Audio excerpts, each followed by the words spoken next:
got a question mark around the new proposed medical school in Waikato. It's a National Party policy, of course, but ACT wonder about the maths and whether it all adds up. The ACT leader, David Seymour's with us. Very good morning to you. Good morning, Mike. This is not an argument around whether we need more doctors or not. This is an argument around the cost of training them. Is that fair or not?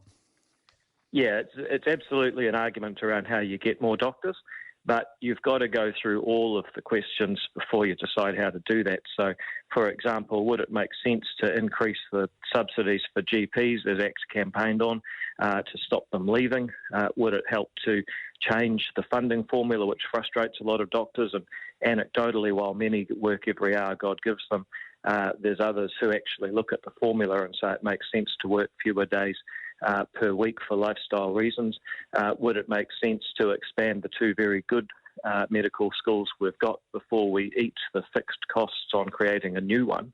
And this, I think, is a very good example of the coalition agreement working well. ACT and National have quite a different view on this, right, but we've put together a process for working through our differences, and that is full cost-benefit analysis on what really is the best way to get more doctors. Is it to plug the hole in the bucket, or is it to keep putting more water in? And very expensive water in this case. Can Auckland and Otago actually expand? They absolutely believe that they can. Logically, they're not necessarily large mid-schools by world standards, and what limit is there anyway? So can you materially put on a piece of paper it costs X to train a student at Auckland and Otago versus Y at Waikato, therefore it doesn't make any sense, or not?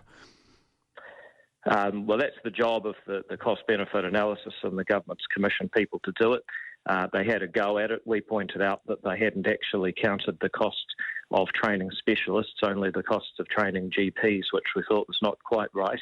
And they'd made a lot of assumptions about whether or not a GP trained at Waikato would be more likely to stay in a rural area.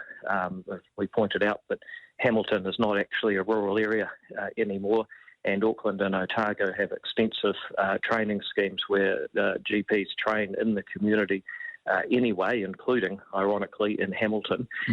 So, you can go back and forth with all these arguments, but if we're going to spend taxpayer money, and I think one of ACT's jobs is to be, well, we're the Association of Consumers and Taxpayers. Technically, our job is to be a second pair of eyes on government spending, especially in these times, then we've got to be sure this is actually the best, most efficient way to get those. Yeah, fair enough. If the numbers don't stack up, they don't stack up. Having said that, this is a fiefdom. Have you been recruited by Otago in Auckland because they don't like the fiefdom broken?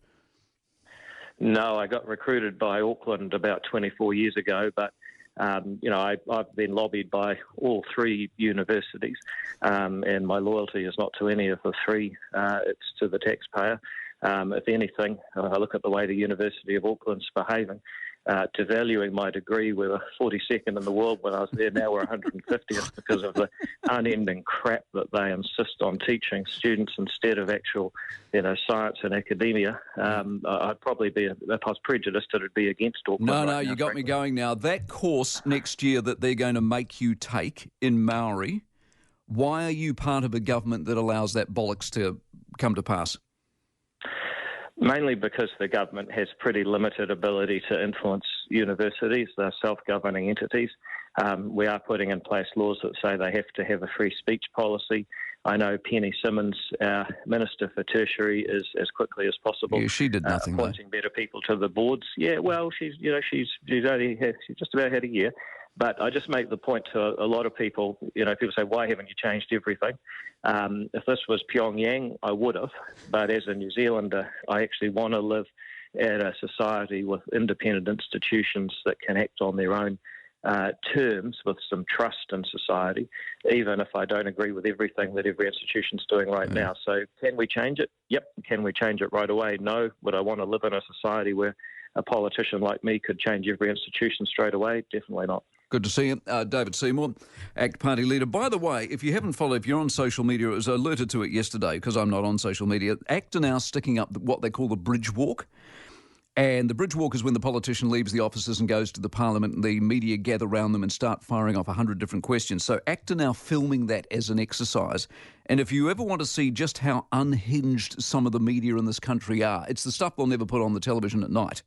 And you'll never actually hear until you see that. Go watch some of them and shake your head in dismay.